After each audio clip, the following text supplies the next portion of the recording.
So Simon Sinek's TED Talk, How Great Leaders Inspire Action, was an eye-opening for me. This describes how the most successful companies or how the most influential people, how they all use one simple methodology.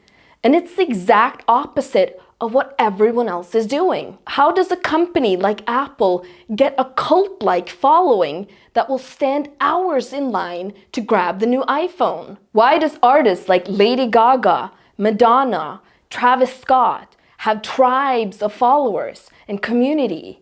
For a while now, I wanted to translate these findings for musicians. And what I saw is that the greatest artists out there as well, the most successful ones like Lady Gaga, Kendrick Lamar, they all also follow the same methodology that Simon talks about. So in this video, I'm gonna translate his findings for you, my musicians, so you also can start using the same methodology. Before I get started, please subscribe to my channel if you want to see more music marketing related videos, just like this one. Hi everyone, I'm Rebecca Smartbucken, also called the Audience Queen. Ready to go back to school? So typically when you market something or when you promote something, you start with the what you have made, what product, what song. Then you move over to how. How was your product made? How was your song made? And then you most likely skip the why. Why was something made? What is the reason behind it? So what Simon says, if you simply reverse this and you start on the inside and you start with your why you've created this product, why you created this song, then you move over to how, and then end with what? By reversing this process, you are starting with the reason. You're starting with the value, the feeling, the emotion. So you're immediately start building an emotional connection with whoever is listening or seeing your content or you're communicating with. You are then making an emotional connection with someone's brain.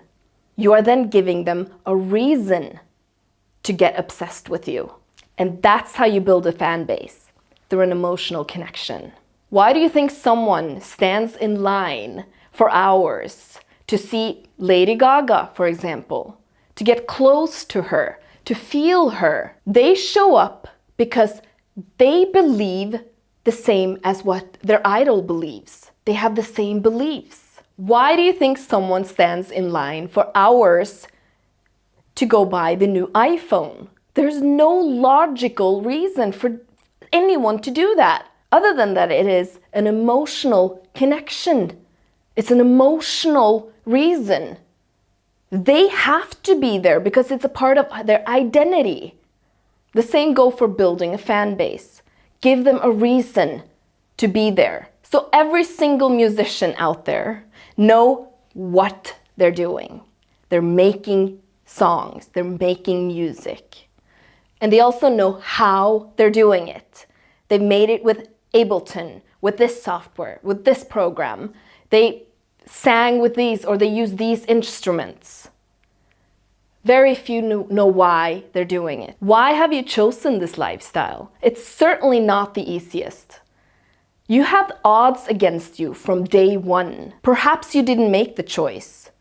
Maybe music was just your form of expressing yourself, how to communicate, how to share your emotions. But then what do you want someone to feel when they listen to your music? What emotions do you want to awaken? Being a musician, you pour your heart and soul into your music. This might be your form of expression.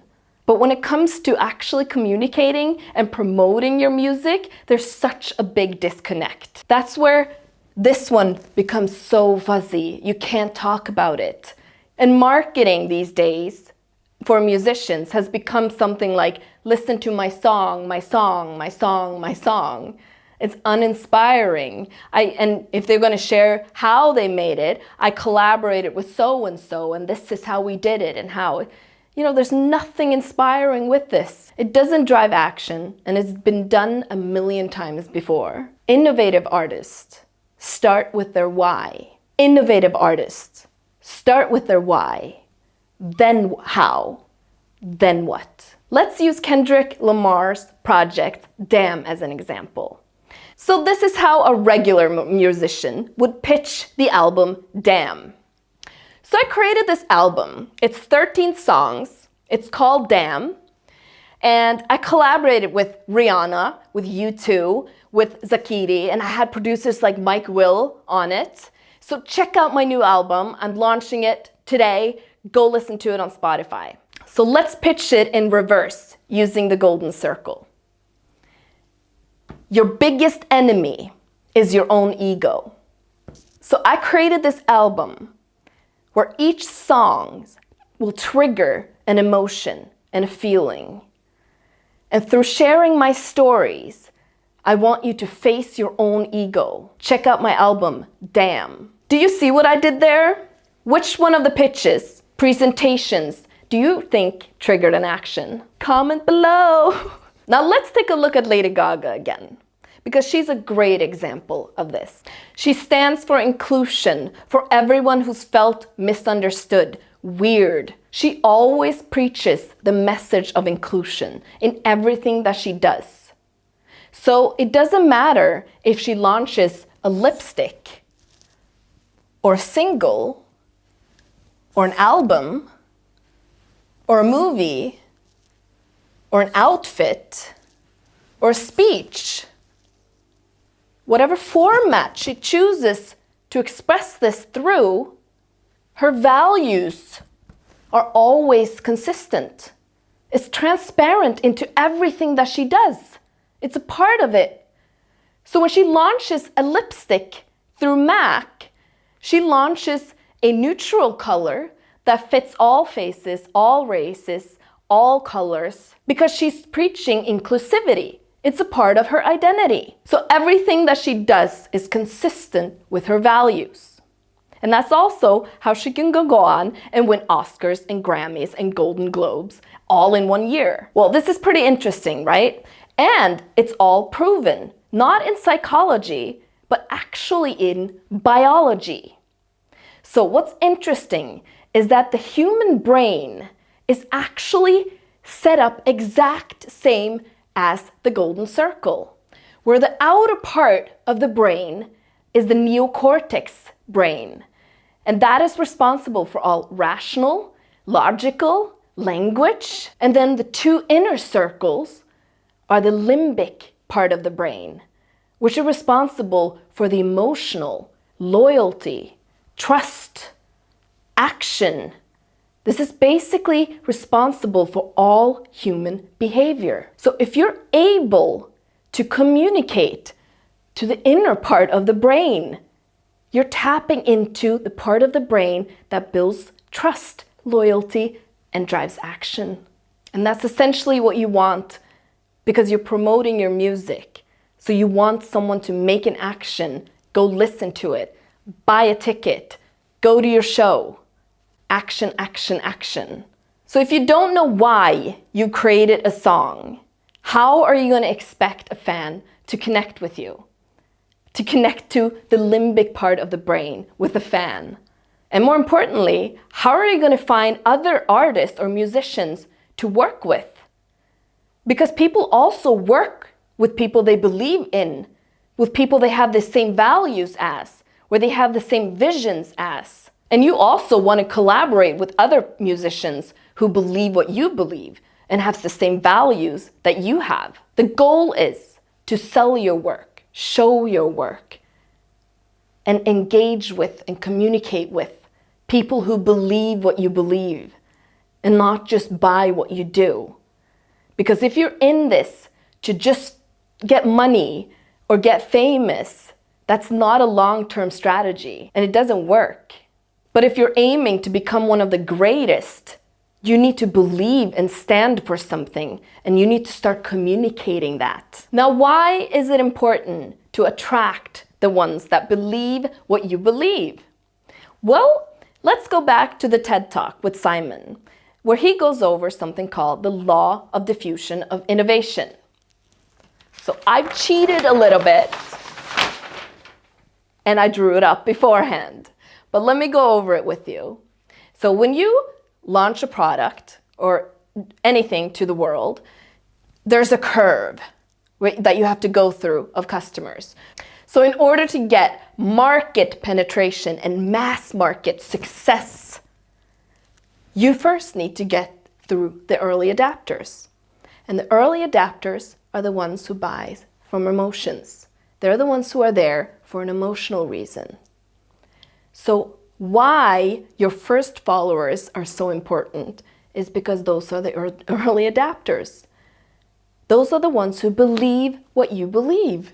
They are the ones who connect with you with the limbic, through the limbic part of the brain, remember? So it's your responsibility to communicate your value, your purpose, your passion, your why from the inside and then going out to the what. That's why I'm always preaching to my musicians, your first followers, your first fans are the most important ones. Those are the ones you have to learn from. Who are they? What do they connect with you? What specifically do they like about you? What's interesting? What are they interested in? What other aspects of them? Try to analyze them. Who are they? And build that relationship with them and a community around your brand and your music. So your early adapters is the key to your success. That's how you're going to get there. Your early adapters are also the ones who will follow you through your journey, through whenever you maybe will try a new genre, or maybe you'll switch over to making movies, or you're trying out gaming.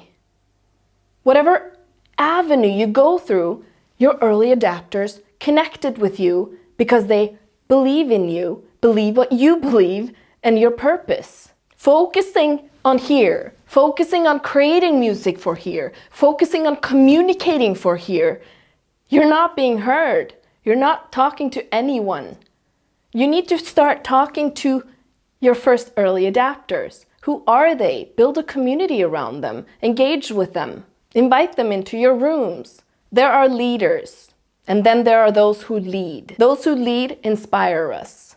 We follow them because we want to, because we believe in what they believe in. Those who start communicating with their why. So remember what I opened with in the beginning. The limbic part of the brain is what's responsible for trust, loyalty, and action. And essentially, if you can communicate to that part of the brain, you can trigger action. And what action results in is transaction.